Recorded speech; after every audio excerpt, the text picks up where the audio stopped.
Student, तो आज हम हिंदी के लेक्चर में देखेंगे 6th पोयम गिरिधर नागर, जिनकी कवियत्री है संत मीराबाई। तो जब कवियों में सब कवि भक्तों में जब कृष्ण भक्तों में जब सबसे पहले नाम लिया जाता है तो जो है संत मीराबाई का लिया जाता है कि वो सर्वश्रेष्ठ उनकी कवि भक्त थी। तो जो संत मीराबाई है उनका जन्म राजस्थान में मेवाड़ के निकट नजदीक कुर्की ग्राम में हुआ था। उनका जन्म 1516 में हुआ था। जब वो छोटी थी तब उन्होंने अपने माता से पूछा था, मतलब एक उनके इधर एक बारात जा रही थी, उस बारात को देखकर उन्होंने अपनी माता से पूछा था कि मेरा दूल्हा कौन है। तब उनकी माता ने उनको देवघर में लेके गई थी और कृष्ण मूर्ति के सामने इशारा करके वो कहा कि ये तुम्हारे पति है, ये तुम्हारा दूल्हा है। तब से ही वो कृष्ण भक्ति में उनके प्रेम में तल्लीन हो गई थी। जब वो केवल 12 वर्ष की थी तब उनका विवाह राजस्थान के राजा राणा सांगा के पुत्र कुंवर भोजराज के साथ हुआ था। फिर कुछ 7-8 वर्ष के बाद विवाह के कुछ 7-8 वर्ष के बाद उनकी पति की मृत्यु हो गई थी और उनके ऊपर वैवाहिक का पहाड़ टूट पड़ा था। उन्होंने बाल्यपन से ही कृष्ण भक्ति में अपना पूरा मन अर्पित कर दिया था और पति के मृत्यु के बाद उन्होंने अपना सारा जीवन कृष्ण भक्ति में लगा दिया था और वो साधु संत के साथ बैठकर भजन कीर्तन करती थी। राजघराने की रानी किसी साधु संत के साथ बैठती है, भजन कीर्तन करती है, उनके साथ घुमा फिरती है भजन कीर्तन में। तो वो देखकर उनके जो राजा थे उस टाइम पे राजस्थान के, तो उनको अच्छा नहीं लगता था कि वो राजघराने की एक बहू होने के बाद वो ऐसे साधु संतों के साथ बैठती है। इसलिए उनको बहुत यातना देते थे, पीड़ा देते थे ताकि वो सब वो बंद करे। फिर भी उन्होंने बंद नहीं किया और उस यातना और पीड़ा से तंग आने के बाद उन्होंने आखिर एक फैसला लिया कि वो मेवाड़ छोड़ देगी और वो कृष्ण भक्ति के कीर्तन में तल्लीन होते हुए वृंदावन से द्वारका जा पहुंची। उधर वो भगवान रणछोड़ की कीर्ति में तल्लीन हो गई थी। रणछोड़ मतलब कृष्ण भगवान को एक दूसरा नाम है रणछोड़। कभी कभी वो युद्ध भूमि में युद्ध छोड़कर भागा करते थे, इसलिए उनका नाम था रणछोड़। संत मीराबाई है, उन्होंने जो पद लिखे उनके पदों की भाषा बहुत सरल है। उनमें कहीं मतलब जो मोस्ट ऑफ जो उनकी लैंग्वेज जो राजस्थानी ब्रज भाषा और कहीं के उनके पदों में गुजराती शब्द आ जाते हैं।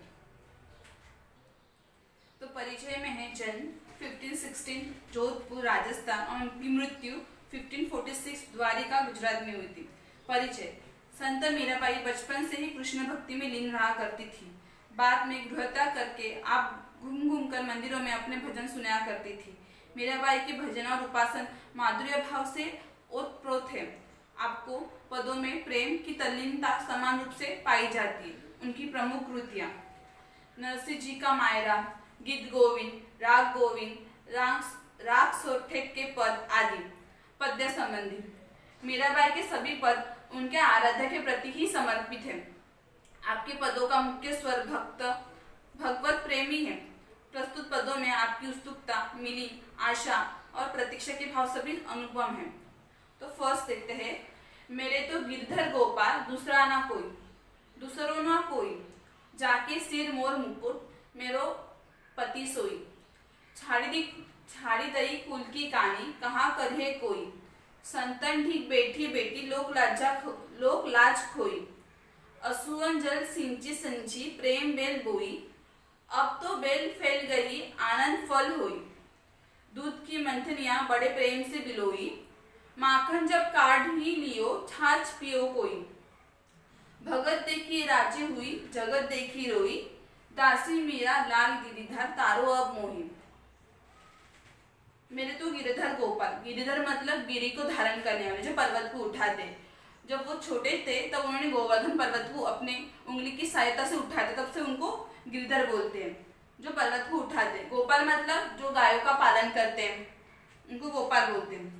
तो वो बोलते हैं मेरे तो गिरिधर गोपाल दूसरा ना कोई। जो संत मीराबाई वो कहती है जिन्होंने गिरी को धारण किया है, मतलब जिन्होंने उस पर्वत को उठाया है, जो गाय का पालन करते हैं, वही मेरे, दूसरा कोई दूसरे किसी से उनका कोई संबंध नहीं है। जाके सिर मोर मुकुट मेरा पति सोई। जाके मतलब जिसके सिर पर मोर मुकुट है, मतलब मोर का पंख है जिसके सिर के मुकुट में, वही मेरा पति है, वही मेरे पति के समान है। तो वो क्या बोलते हैं कि जो गिरी को धारण करता है, जो गाय का पालक है, उसी से मेरा संबंध है। और जिसके सिर के मुकुट पे मोर पंख है, उस वही मेरा पति, मतलब वही मेरे पति के समान है। सोई मतलब वही। छाती कुल की कहानी कहाँ करे कोई। तो वो क्या बोलती कि कृष्ण भक्ति के लिए उन्होंने अपने कुल, छाड़ी कुल की कहानी, उन्होंने अपने कुल मतलब वंश और कहानी मतलब मर्यादा, छाड़ी मतलब छोड़ना। तो वो बोलती कि उन्होंने कृष्ण भक्ति के लिए अपनी जो कुल के मर्यादा थी उसका सबका त्याग कर दिया, अपने माता पिता भाई बंधु सबका वो त्याग करके, अपने घर का त्याग करके वो कृष्ण भक्ति के लिए निकल गई थी। तो वो बोलती कि उन्होंने कृष्ण भक्ति के लिए अपने सब जो वंश उसकी मर्यादा थी, समाज की मर्यादा थी, तो उसका त्याग कर देता। कहाँ करे कोई, तो अब मेरा कोई कुछ कर नहीं सकता, या फिर उनको कभी अभी किसी की कोई चिंता ही नहीं है। संतन ढीक बैठी बैठी लोक लाजा खोई, खोई मतलब त्याग देना, और ढीक मतलब पास, और संतन मतलब जो संत लोग होते साधु संत वो। तो बोलते कि अगर किसी को लगता है कि संतों के पास, संत या फिर साधु लोगों के पास बाजू में बैठकर लोक लज्जा जाते तो जाने दो, मुझे से कुछ फर्क नहीं पड़ता, मैंने अपनी लोक लज्जा का त्याग कर दिया है, क्योंकि उनको संतों के बाजू में बैठकर वो कृष्ण भक्ति करनी थी। असुअन जल सिंची संची प्रेम बेल बोई, असुर मतलब आंसू। वो बोलती कि मैंने अपने आंसू के जल से थोड़ा थोड़ा करके कृष्ण की प्रेम की बेल बोई है। अब तो बेल फैल गई, आनंद फल हुई, और अब तो वो बेल फैल कर उसके ऊपर जो आनंद के फल थे वो भी अब लगने लगे हैं। दूध की मंथनियां बड़े प्रेम से बिलोई, दूध इधर उन्होंने जीवन, उनके जीवन को दूध बोला है। तो बोलते कि मैंने अपने जीवन का जो रूप है उसको बड़े प्रेम से, कृष्ण भक्ति के प्रेम से बिलोया है, मथनिया है। तो बोलते दूध की मथनिया बड़े प्रेम से बिलोई, माखन जब काट लियो छाछ पिए कोई। तो बोलती जब उन्होंने दूध को मथनिया मतलब जिस बर्तन में दही जमाने के लिए रखते हैं, तो उन्होंने उस बर्तन में दही दूध रखा था, और अब वो दही बनकर तैयार हो गया। और जब उन्होंने उससे कृष्ण भक्ति की प्रेम से बिलोया तो उससे जो छाछ निकलता है, तो बोलती कि उनका जो जीवन रूप है दूध, तो उन्होंने उसको कृष्ण भक्ति के प्रेम से बड़े प्रेम से मथा है, और उससे जो दही निकला, उससे जो घी निकला है उस घी को उन्होंने निकाल दिया, और जो छाछ होता है उन्होंने विश्व के लिए छोड़ दिए। अर्थात कृष्ण भक्ति से जो उनको प्राप्त हुआ, तो उससे जो सात तत्व थे, मतलब जो हमारे जीवन की सार्थकता बढ़ाए, जो हमारे जीवन का मूल्य बताए, ऐसे जो घटक थे जिसमें कृष्ण का अंश था, वो ऐसे घटक उन्होंने निकाल दिया, और जो सारे इंस थे जिसमें कुछ अर्थ थे, ऐसे उन्होंने जो घटक थे वो जग के लिए छोड़ दिए, बाकी लोगों के लिए। फिर वो बोलती है भगत देखी राजी हुई। भगत मतलब जब वो कृष्ण भक्त को देखती है तब वो राजी होती है, मतलब खुश होती है, प्रसन्न होती है। जगत देखी रोई, देखो जब वो एक इस जगत के ढंग को देखती है तो वो रोई होती है, मतलब दुखी हो जाती है, रोना आता है उनको इस संसार के रंग ढंग देखकर। दासी मीरा लाल गिरधर तारो अब मोही, तारो मतलब पीड़ा से मुक्त करना। तो संत मीराबाई कहती कि मैं अभी आपकी दासी हूँ, मैंने आपका दासित्व स्वीकार कर लिया है, आप ही गिरधर हो, तो आप मुझे इस संसार की जो भवसागर है इसकी पीड़ा से, संसार की पीड़ा से मुझे आप ही दूर करो, आप ही मुक्त करो मुझे इस पीड़ा से। मोही मतलब मुझे। तो भी एक बार फिर से देखते हैं स्टार्टिंग से। मेरे तो गिरिधर गोपाल दूसरा ना कोई, मतलब जो गिरी को धारण कर रहे हैं, जो गाय के पालक है, पालन करता है, वही मेरे है, दूसरा कोई नहीं, मतलब दूसरा किसी से उनका कुछ संबंध नहीं है। जाके सिर मोर मुकुट मेरा पति सोई, जिसके सिर के मुकुट पर मोर पंख है वही मेरा पति के समान है, और दूसरा किसी से उनके कोई संबंध नहीं है। छाड़ी दी कुल की कहानी कहाँ करी है कोई, छाड़ी दी मतलब छोड़ना। उन्होंने कृष्ण भक्ति के लिए अपनी जो कुल की कहानी थी, मर्यादा थी, वो छोड़ दी, अपने माता पिता का त्याग किया, भाई बंधु का त्याग किया, क्योंकि उनको कृष्ण भक्ति करनी थी। उन्होंने समाज की मर्यादा का भी त्याग कर दिया, और अभी उनका कुछ कोई बिगाड़ नहीं सकता, या फिर उनको किसी का भी कुछ फर्क नहीं पड़ता, कोई उनको कुछ बोले तो। संतन ठीक बेटी बेटी लोक लाज खोई, खोई मतलब त्याग देना। तो बोलती कि अगर किसी को ऐसा लगता है कि संतों के पास बैठकर लोक लज्जा जाती है, समाज में समाज का वो एक लोक लज्जा जाती है, मतलब जो समाज होता है उनको अच्छा नहीं लगता कि राजघराने की बहू होने के बाद भी वो संतों के साथ बैठती है, तो उनको उससे उनको कोई फर्क नहीं पड़ता। अश्रुअन जल सिंची सिंची प्रेम बेल बोई, फिर बोलते उन्होंने अपने आंसू की जल से कृष्ण की जो कृष्ण रूपी प्रेम की जो बेल थी वो बोई थी, और अब उसको उस बेल को आनंद रूपी फल भी आने लगे। फिर वो बोलती कि उनका जो जीवन रूपी दूध था उन्होंने वो मथनिया के लिए रखा था, मतलब दही बनाने के लिए जो रखा था, अभी वो उन्होंने कृष्ण भक्ति के प्रेम से उसको बिलोया है और उसका जो घी निकला था उन्होंने साइड में कर दिया और जो छाछ था उन्होंने बाकी जगत के लिए छोड़ दिया। इसका अर्थ होता है कि जो कृष्ण भक्ति से उनको जो प्राप्त हुआ, जो जीवन की सार्थकता बढ़ाए, जीवन का एक अर्थ बताया, वो जो घटक थे उन्होंने वो ग्रहण कर लिया, आत्मसात कर लिए, और जो बाकी के जो घटक थे जिसमें कुछ अंश ही नहीं है वो उन्होंने बाकी जगत के लिए छोड़ दिए। फिर ये बोलती है भगत देखी राजे हुई जगत देखी रोई, मतलब वो जब कृष्ण भक्तों को देखती है तो वो बहुत प्रसन्न हो जाती है, और जब वो संसार की ओर देखती है, उनके रंग ढंग, उनका बर्ताव, तो वो बहुत दुखी हो जाती है, रोती है। फिर वो बोलती है कि मैं आप ही की दासी हूँ और आप ही मुझे संसार के भवसागर से मुक्त करो, इस पीड़ा से मुक्त करो। हरि बिन पुन गति मेरी, तुम मेरे प्रतिपाल कहिए मैं रावली चेरी, आदि अंत निज नाव तेरो तेरो हिमय फेरी, बेर बेर पुकार कहू प्रभु आरती है तेरी, यो संसार विकार सागर बीच में घेरी, नाव फाटी प्रभु पाल बांधो बुड़ते है बेरी, बिरहनी पिबकी बाट जावो राखिलो नेरी, दासी मीरा राम रटत है मैं सरुण हूँ तेरी। तो बोलती कि हरि बिन कुन गति मेरी, गति मतलब लक्ष्य और कुन मतलब कहाँ, तो बोलते हरि के बिना मेरा और कोई नहीं है, और उनकी एक ही गति है, उनका एक ही लक्ष्य है कि वो हरि में समा जाना चाहती है। तुम मेरे प्रतिपाल कहिए मैं रावरी चेरी, रावरी मतलब आपकी, चेरी मतलब दासी, और प्रतिपाल मतलब पालन करने वाला। तो वो बोलती कृष्ण को कि आप ही मेरे पालन करता हो, आप ही मेरे पालन करने वाले हो, और मैं आपकी दासी हूँ। उन्होंने जो कृष्ण भगवान का दासीत्व था वो स्वीकार कर लिया था, उन्होंने अपने आप को कृष्ण की दासी मान लिया था। आद्यंत नीच नावत तेरो हिमोय फेरी, तो बोलते कि मैं आटो पर मतलब एक पर मतलब 3 तास, और 8 पर मतलब 24 तास, 24 घंटे। तो बोलते कि मैं आटो प्रहर आपके नाम का जप करती हूँ मेरे हृदय में, हिमोय फेरी मतलब हृदय में याद करना। बेर बेर पुकार कहो प्रभु आरती है तेरी, मैं आपको बार बार याद करती हूँ क्योंकि मुझे ऐसा लगता है, मतलब उनको भगवान कृष्ण की दर्शन का, कि वो उनके सामने प्रकट होंगे, उनसे मिलने की एक तीव्र आशा थी, लालसा थी, इसलिए वो भगवान कृष्ण को बार बार याद करती थी, उनका बार बार जप करती थी। फिर वो कहती है यो संसार विकार सागर बीच में घेरी, विकार मतलब दुख, वो बोलती कि संसार के भव सागर की दुख में वो घेर चुकी है और इससे उनको अभी बाहर निकलना है। नाव फाटे प्रभु पाल बांधो बुड़ती बेरी, जब किसी नैया, नाव मतलब नैया, कि पाल फट जाते हैं तो वो नैया बुड़ जाती है समुद्र में। पाल मतलब जो उसको डायरेक्शन दिखाते हैं नैया को, बोट को, तो उसको पाल बोलते हैं। जब वो टूट जाते हैं तो नैया मतलब वो बोट डूबने के चांसेस बढ़ जाते, तो वो वैसे ही बोलती कि उनकी जो जीवन की आस्था थी, विश्वास था, या फिर जिजीविषा, एक जीवन जीने की इच्छा थी, उसके पालक फट गए और उनको ऐसा लगता है कि वो इस संसार पे सागर में डूब जाएगी, मर जाएगी। तो फिर वो बोलती है कि आप प्रभु आओ और मुझे इस संसार रूपी सागर से बाहर निकालो। बिरहिनी पीव की बाट जाओ राखिलो नेरी, बिरहिनी मतलब विरहिनी, जब कोई मतलब 2 जन जब एक दूसरे से अलग हो जाते तो उसको विरहन बोलते हैं।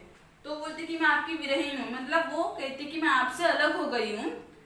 पीव की मतलब प्रियतम, हे प्रियतम मैं आपसे अलग हो गई हूँ। बाट जावे राखिलो नेरी, बाट जावे मतलब किसी की राह देखना, वो बोलती कि मैं हर पल आपकी राह देखती हूँ, इसलिए आपके नाम का जप करती हूँ। नेरी मतलब पास, मतलब वो कहती कि आप मेरे पास कब आओगे, इस बात की वो हर पल राह देखती रहती है। दासी मीरा राम रटत है मैं शरण हूँ तेरी, वो कहते हैं कृष्ण में और भगवान राम में उनको कुछ फर्क दिखाई नहीं देता, दोनों भी एक समान है। और एक्चुअली ऐसा ही कि जो राम जो थे वो भगवान कृष्ण का 7वां जन्म था, 7वां अवतार था भूतल पे, मतलब इस धरती पे, इसलिए भगवान कृष्ण और भगवान राम एक ही है। दासी मीरा राम रटत है मैं शरण हूँ तेरी, तो बोलती कि जो दासी हूँ मैं आपकी, वो आपका जो नाम का जप है वो बार बार रटती है, मतलब बार बार रटती रहती है, और मैं आप ही की शरण में हूँ, आप ही की दासी हूँ तो आपकी शरण में आ गई हूँ। फिर एक बार वो बोलती कि भगवान कृष्ण के बिना उनका और कोई नहीं है, और उनकी एक ही गति कि वो भगवान कृष्ण में समा जाए, मिलीन हो जाए, एक हो जाए। वो फिर आगे बोलते कि भगवान कृष्ण उनके प्रतिपाल है, मतलब भगवान कृष्ण ही जो उनके पालन करते हैं, उनको पालते हैं, और उन्होंने भगवान कृष्ण का जो दासियत्व था दासी का जो था वो उन्होंने स्वीकार कर लिया, मतलब वो मानती कि वो भगवान कृष्ण की दासी है। और फिर बोलती है वो हर पल आटो पहर 24 घंटे भगवान कृष्ण के नाम का जप करती है, क्योंकि उनके हृदय में भगवान कृष्ण के नाम का जप करती रहती है। बेर बेर पुकार कहो प्रभु आरती है तेरी, वो भगवान कृष्ण को बार बार क्यों पुकारते, क्योंकि उनको उनके दर्शन की एक तीव्र लालसा है, एक इच्छा है कि भगवान कृष्ण उनके सामने प्रकट हो जाए, इसलिए वो भगवान कृष्ण को बार बार पुकारते, उनका नाम का जप करती है। फिर वो बोलती है कि संसार के भवसागर के जो दुख है संसार के, उसमें संत मीराबाई घेर चुकी है और वो अपने आप को बचाने के लिए कृष्ण भगवान को पुकारती। तो क्या बोलती है, नाव फाटी प्रभु पाल बांधो बुड़ते ही बेरी। जब वो एक नाव होती है उसके पाल फट जाते हैं, जो उसको डायरेक्शन दिखाते हैं, नैया बूझ जाती है, उसी प्रकार वो बोलती कि उनके जीवन की जो आस्था थी, विश्वास था और जो जिजीविषा थी, एक जीवन जीने की इच्छा, उसके पाल फट गए और उनको अभी ऐसे लगता है कि वो इस संसार के भव सागर में दुख में डूब कर मर जाएगी, इसलिए वो भगवान कृष्ण को उनकी सहायता करने के लिए, इस संसार से बाहर निकालने के लिए बुलाती है। फिर वो बोलती बिरहनी पिब की बाट जाओ राखिलो नहीं। बिरहनी मतलब जब एक दो लोग एक दूसरे से अलग हो जाते तो उसको विरहन बोलते, उसके इधर बिरहनी लिखा है। तो बोलती कि प्रियतम मैं आपसे विरहित हो गई, आपसे अलग हो गई हूँ और मैं हर पल एक राह देखती हूँ कि आप मेरे पास कब आओगे। दासी मीरा राम रटते मैं शरण हूँ तेरी। दासी जो मीरा है भगवान कृष्ण की दासी, वो कृष्ण को और राम को दोनों को एक जैसा मान, इसलिए वो उन्होंने बोला कि मैं आपके नाम का राम रटती हूँ, मतलब आपके नाम का जप करती रहती हूँ और मैं आप की शरण में आई हूँ। फागुन के दिन 4 होरी है खेल मनारे, बिन करतर पखावज बाजे अनहद की झनकार ले, बिन सुर राग छतेसु गावे रोम रोम ललकारे, सील संथोक की केसर घोली प्रेम प्रीत पिचकारे, उड़द गुलाल लाल भयो अंबर बरसत रंग अपारे, घट के पट सब खोल दिए लोक लाज सब डार रे, मेरा के प्रभु गिरधार नागर चरण केवल बिलिहार रे। फिर वो बोलती कि फागुन के दिन 4 होरी खेल मना रहे, होली मतलब होली रंग क्रीड़ा, मना रहे मतलब हेमंत। तो फिर बोलती कि फागुन का महीना होता है, उत्साह का महीना होता है, आनंद का महीना होता है, और उसमें जो होली खेलने के जो दिन होते हैं वो 3-4 दिन होते हैं, बहुत अल्प समय होता है, बहुत कम समय होता है। इसलिए अपने मन को कहती है कि जो अल्प समय है होली खेलने के लिए, तो जितना खेलना है तुझे तो मेरे मन तो होली खेल रहे, अर्थात अपना जो जीवन होता है वो अस्थायी होता है और इस जीवन में वो अपने मन से बोलती है कि तुमको जितना कृष्ण भक्ति से प्रेम करना उतना तुम कर लो।